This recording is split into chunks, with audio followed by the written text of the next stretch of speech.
नमस्कार। आप देख रहे हैं आपका अपना चैनल न्यूज इंडिया और मैं हूं आपके साथ गौरव किशोर शर्मा। न्यूज इंडिया के तमाम दर्शकों को कृष्ण जन्माष्टमी की अनंत अनंत शुभकामनाएं। आज पूरा देश भगवान श्री कृष्ण के जन्म की खुशी मना रहा है। देश के अलग अलग कोनों से भगवान श्री कृष्ण की भक्ति में रंगी हुई तस्वीरें नजर आ रही हैं।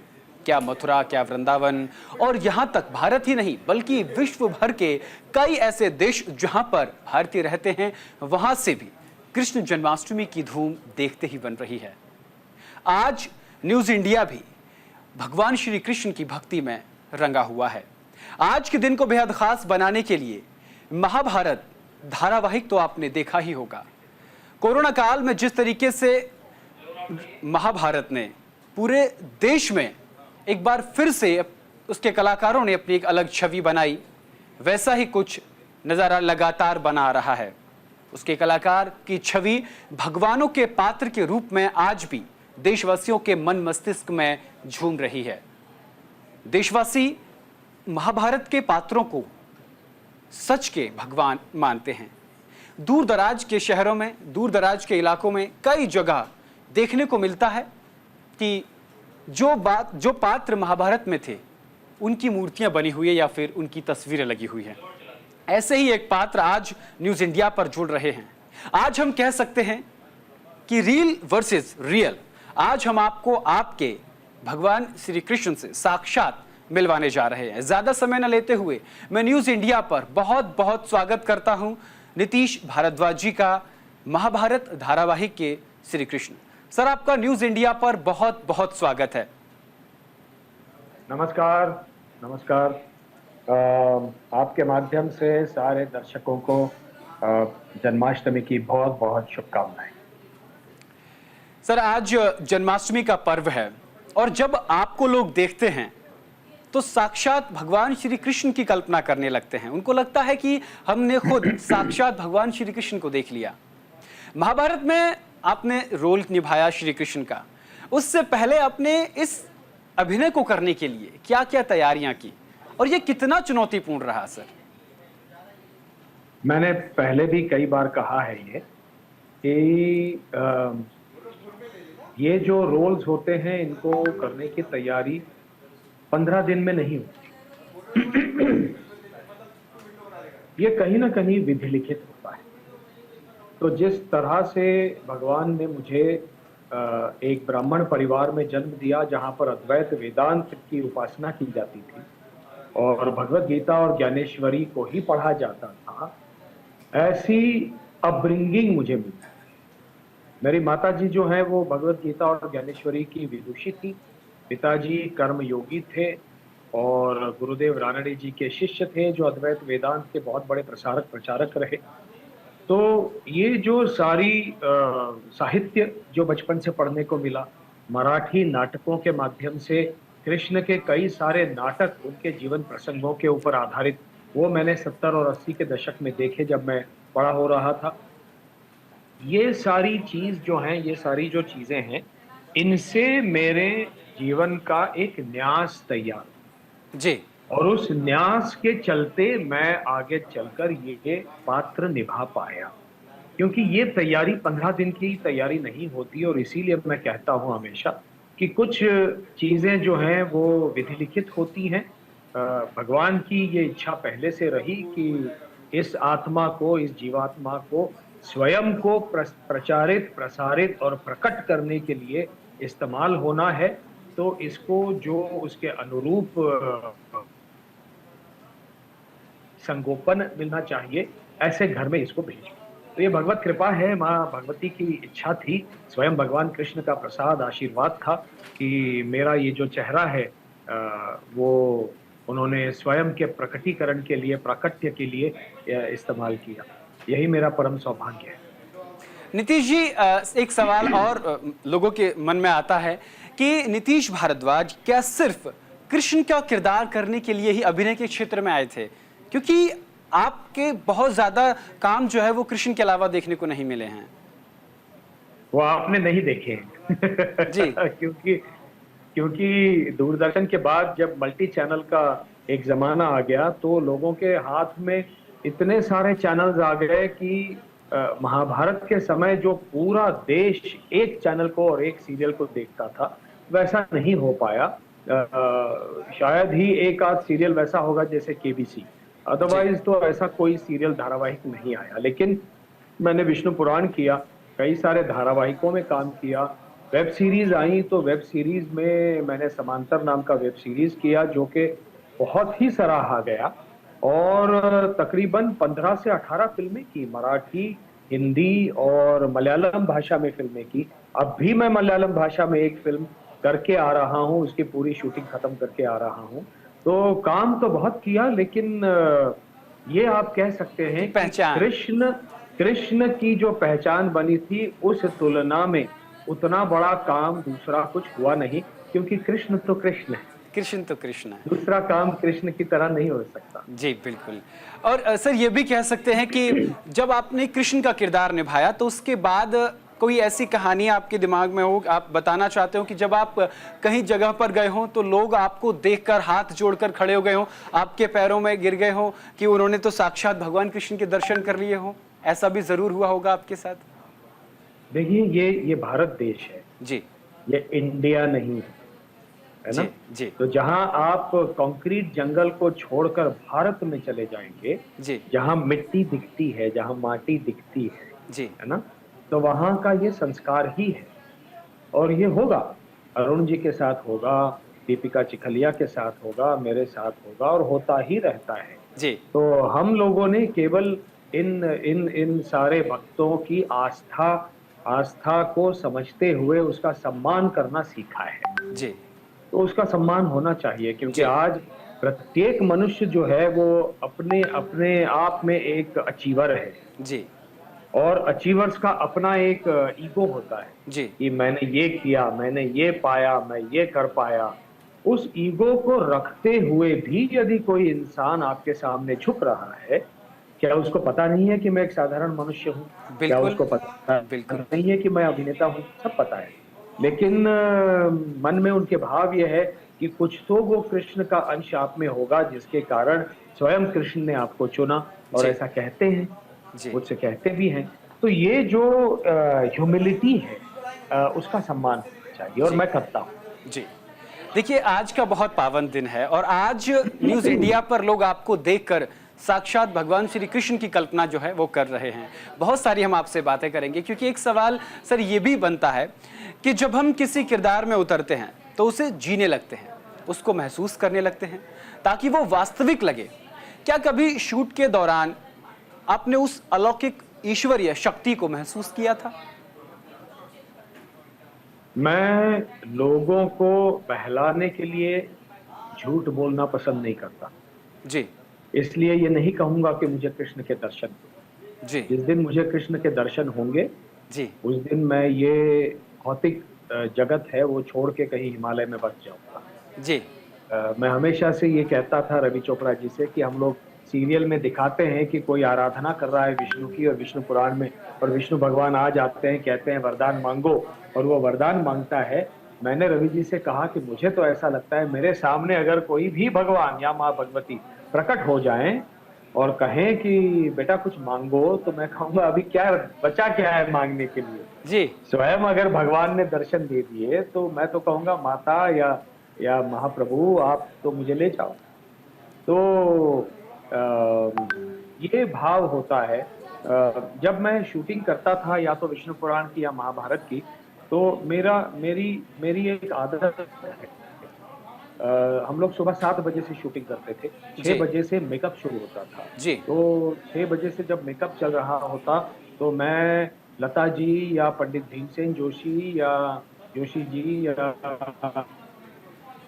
जसराज जी के भजन बैकग्राउंड में चलते थे।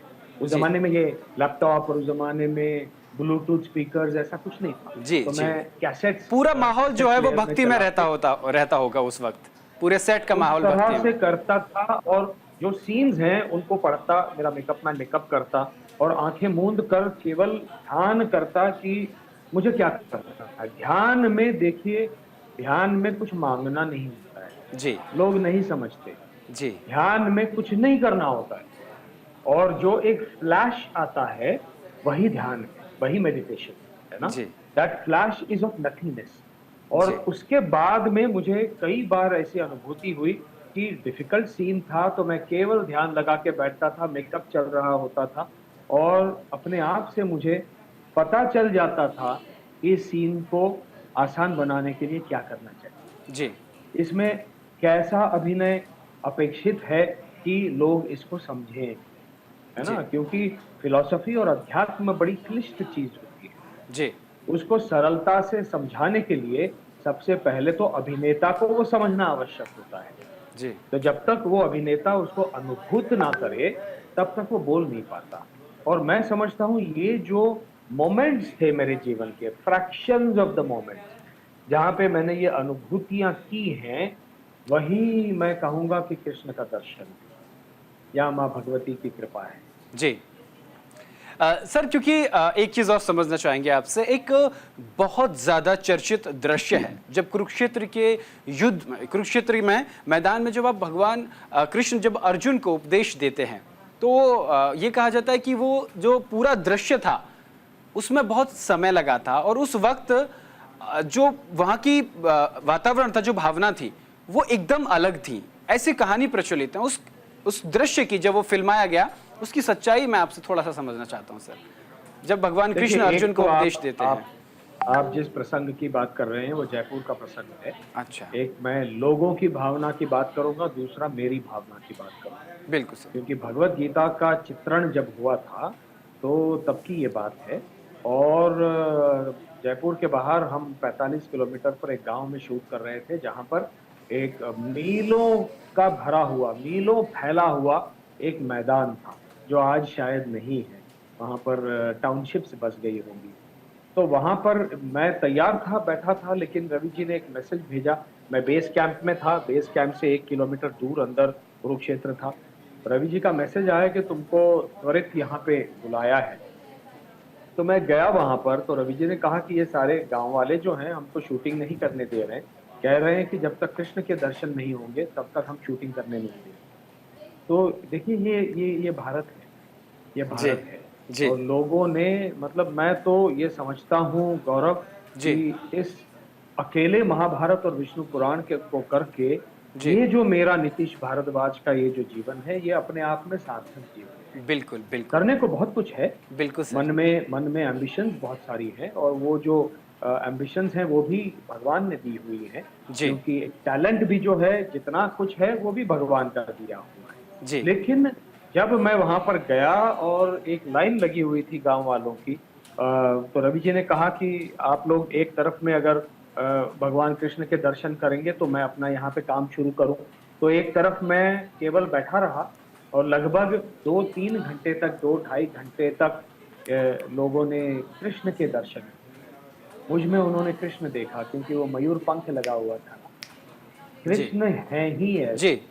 वो सबको सुहाते हैं, सबको मोह लेते हैं, सबके दिल-दिल में बस जाते हैं और शूटिंग की शुरुआत हो गई। तो ये भाव है लोगों के मन का, जो मैंने आपको विदित किया। दूसरी रही बात भगवत गीता की, भगवत गीता आपने कहा कि बहुत समय लगा था, बल्कि मैं आपसे कहूँ, सही वास्तविक कहूँ कि भगवत गीता के एपिसोड्स जैसे शूटिंग का समय पास में आया, तो मेरे मन में बहुत चिंता थी। देखिए, मेरी आयु तब थी 25 वर्ष।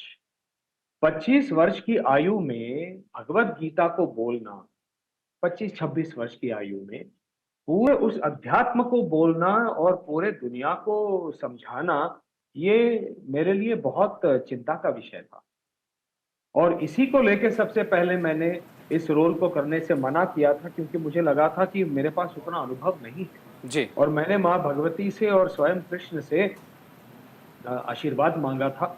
मैं माँ भगवती की पूजा आराधना करता हूँ। मैं जी, वहाँ पर महाराष्ट्र में गुहागर एक जगह है, वहाँ मंदिर गया, जी, वहाँ गोवा में शांता दुर्गा मंदिर गया जी, और वहाँ पर शक्ति की आराधना की। जी, और कृष्ण मंदिर जो है वो बड़ौदा में, वडोदरा में डाकोर कृष्ण मंदिर है। वहाँ जाकर स्वयं कृष्ण के सामने साष्टांग दंडवत किए कि प्रभु मुझे शक्ति दो। जी, और जो मुझसे हो पाया, मैं आपसे कहता हूँ, हम लोग एक एपिसोड 6 दिन में शूट करते थे। जी, और भगवत गीता के 3 एपिसोड हमने 6 दिन में शूट किए। क्या बात। मतलब वो जो धारा प्रवाह में पूरी तरह से फोकस में बैठता था, और रवि जी का इतना विश्वास मुझ में था कि उन्होंने कह दिया कि नीतीश, वो जानते थे कि मैं असिस्टेंट डायरेक्टर भी रह चुका हूं और डायरेक्शन जी, की भी एक कला मुझ में है। जी, तो जी, उन्होंने मुझे कहा कि आप ही मुझे बता दो, आपको कहां से कहां पे शॉट कहां से शुरू करना है, कहां जी, पे कट करना है। जी, ये उनका बड़प्पन था, जी, इतना विश्वास एक एक्टर में दिखाना।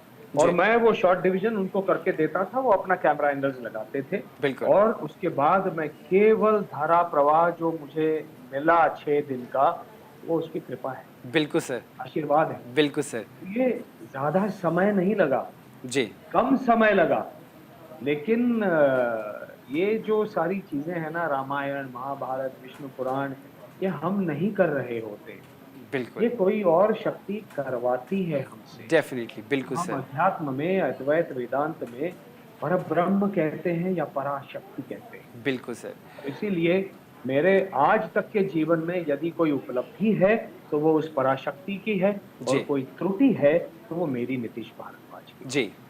सर आपका एक वीडियो है जो सोशल मीडिया पर अक्सर अब एक बार फिर से चर्चा का विषय बन गया है और वो बहुत सार्थक है।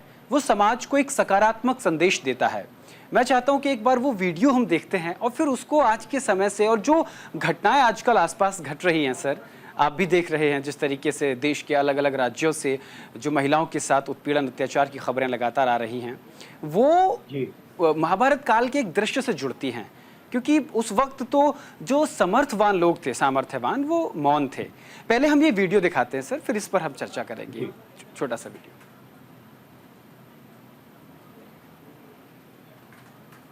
तो साथ प्रकृति के पौरुष को अवश्य जीवित करना। होते हर नर नारी में पुरुष प्रकृति दोनों ही, बस भिन्न स्वभाव के चलते मात्रा भिन्न भिन्न है दोनों की। तेरा पुरुष तुझी में है, वो छिपा प्रकृति की छाया। हर युग में शिशुओं के खातिर माओ का पौरुष निखर आया।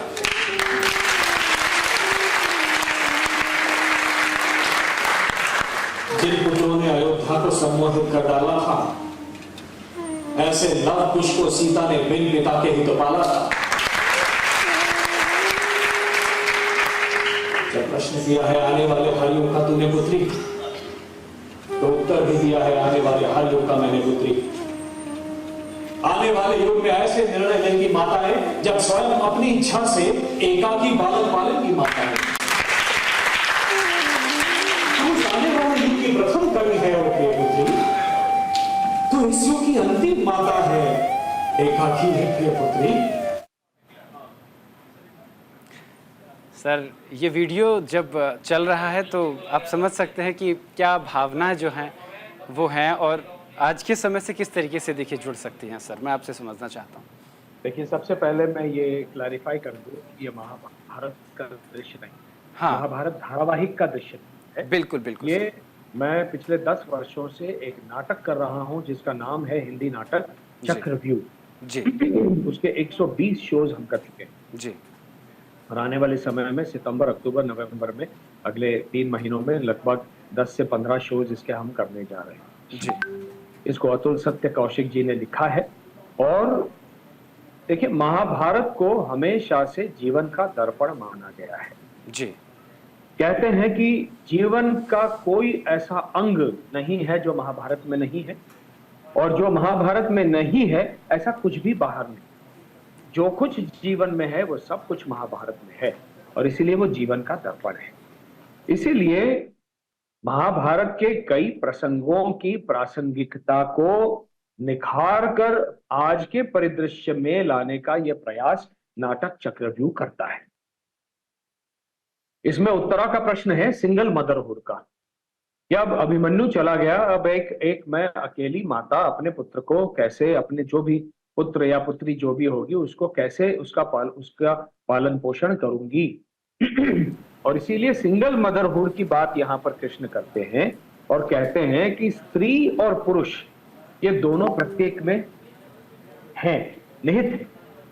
मेरे अंदर पुरुष भी है, प्रकृति भी है, और एक स्त्री के भीतर पुरुष भी है, प्रकृति भी।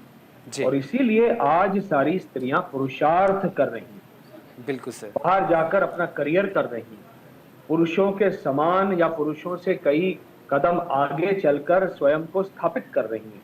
जी। ये पुरुषार्थ है ना? तो ये वीर रस उसमें जो उनमें जो होता है उसका ये प्रतीक है। बिल्कुल लेकिन सर। साथ ही में लेकिन उसमें आपको ये समझना होगा कि जिस प्रकार से पुरुष के भीतर पुरुष प्रकृति है और दया, क्षमा, शांति, स्मृति, मेधा, धृति, क्षमा, ये जो सारे गुण हैं इनको प्रकृति माना गया है। ये स्त्रियों के गुण माने गए हैं, जो कि मुझ में भी हैं। लेकिन एक पुरुष यदि दया, क्षमा, शांति को छोड़ देगा और केवल पुरुषार्थ करता रहेगा तो वो बहुत ही क्रोधित और विकराल प्रतीत होगा। बिल्कुल सर। पुरुष में जब प्रकृति आ जाती है तो वो संयमित हो जाता है। क्या बात। वैसे ही स्त्रियां भी पुरुषार्थ कर रही हैं, बहुत अच्छी बात है, लेकिन अगर उन्होंने अपने भीतर के जो स्त्रीत्व के भाव छोड़ दिए तो वो भी वैसी ही प्रतीत होंगी जैसे पुरुष प्रतीत होंगी, जी। है ना? तो आज की ये बड़ी समस्या है बिल्कुल सर। कि just because I am doing a career, I have a right to not look into the family. I will not look after the family. तो उसमें गौरव कुछ महिलाएं उसमें कुछ गौरव महसूस करती हैं जो गलत है। बिल्कुल। जो गलतियां भूतकाल में पुरुषों ने की, जी। अपनी स्त्री को नहीं देखा, उनकी भावनाओं की कदर नहीं की, जी। उनकी क्या भावनिक आवश्यकताएं होती हैं। जी। हर आवश्यकता को पैसे में नहीं तोला जा सकता। पुरुष क्या करते थे या आज भी करते हैं, पैसा फेंक दिया, उसको गहने दे दिए और साड़ियां खरीदवा की दे दी, साल में 2 बार कहीं बाहर घुमाने ले गए, उनको लगता है उनका काम हो गया। नहीं, उनकी स्त्री जो है उसकी भावनिक आवश्यकता है। आप यदि उनको पूर्ण नहीं करोगे तो आपका दायित्व एक पुरुष के नाते, एक पति के नाते पूर्ण नहीं होता। बच्चों के प्रति भी आपका जो दायित्व और कर्तव्य है वो पूर्ण नहीं होते अच्छे स्कूल में केवल डालने से। उनके साथ समय बिताना पड़ेगा, उनके साथ हर जगह जाना पड़ेगा। जी। तो जी सर। ये आज जो इम्बैलेंस हो गया है समाज बिल्कुल। में, बिल्कुल सर। उसको ये नाटक निखार के लाता है। बिल्कुल बिल्कुल सर। सर एक अंतिम प्रश्न मेरा सूक्ष्म में आपसे जवाब चाहता हूं सर। आज आपने जिस तरीके से तमाम बातों पर अपनी चीज़ों को मुखरता से रखा है, अपने भावनाओं को प्रकट किया है, आज साक्षात लोग एक आदर्श के रूप में आपको आज भी देख रहे हैं और आपको अभी भी सुनना पसंद कर रहे हैं। सर मेरा आखिरी सवाल ये कि आज जन्माष्टमी के मौके पर आप पूरे देशवासियों को भगवान श्री कृष्ण के पात्र से क्या संदेश देना चाहते हैं? अगर आप भगवान श्री कृष्ण के पात्र में हो तो आप क्या मौजूदा हालात को देखते हुए क्या संदेश देशवासियों को देना चाहते हैं? सूक्ष्म में सर अंतिम सवाल। संक्षेप में नहीं है इसका उत्तर, आपका प्रश्न संक्षेप में है। जी जी जी। आपने कहा था इसके पहले प्रश्न में कि आज जो परिस्थितियां हैं जी। उनके विषय में जी जी जी वो अच्छा था। हम जन्माष्टमी क्यों मना रहे हैं? जी। कृष्ण जन्म को क्यों मना रहे हैं? जी हमको समझना होगा कि कृष्ण का जन्म होने से पहले जी सामाजिक और राजनीतिक परिस्थितियां क्या थी। जी राजनीति में किसी की आवाज को सुना नहीं जाता था। कंस जी। के राज्य में, जरासंध के साम्राज्य में, मथुरा गणराज्य नहीं था, गणराज्य होते हुए भी एक जी। साम्राज्य की तरह से कंस चला रहे थे। बिल्कुल सर। किसी का सम्मान नहीं था, बिल्कुल महिलाओं का सम्मान नहीं था, बच्चों का सम्मान नहीं था, बिल्कुल उनके सर। कोई सिविल राइट्स नहीं थे। बिल्कुल सर। प्रकृति के प्रति लोगों के मन में आदर नहीं था। जी। और ऐसी एक भीषण परिस्थिति जी। में महाविष्णु ने समझा कि जी। उचित समझा कि मैं जी सर। अवतार लूंगा जी। और इन सारी चीजों को स्थापित करूंगा जिसको हम कहते हैं धर्म। बिल्कुल सर।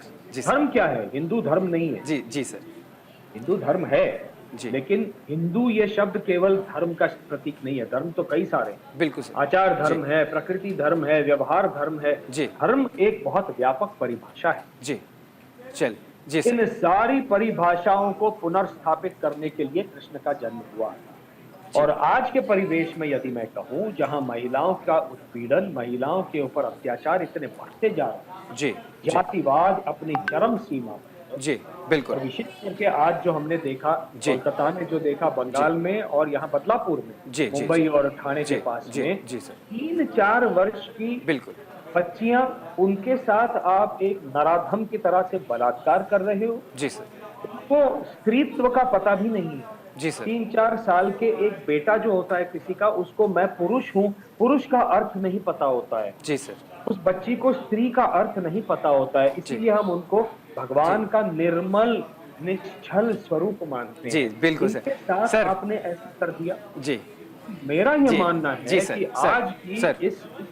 इस वर्ष की आज की जो जन्माष्टमी बिल्कुल, है, जी। ये कृष्ण की तरह जी। कठोर निर्णय सर। लेने की जन्माष्टमी बिल्कुल, होनी बिल्कुल सर, चाहिए। बिल्कुल। और हमको कठोर निर्णय लेने होंगे। बिल्कुल और सर। ऐसे जो नराधम जी। हैं, इनको कठोर से कठोर जी। दंड देने के लिए बिल्कुल सर। याचना करनी चाहिए, जी, अनुरोध करना चाहिए बिल्कुल, सरकार से। बिल्कुल सर।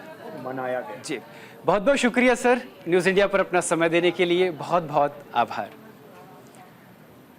तो फिलहाल के लिए मेरे साथ इतना ही, नमस्कार।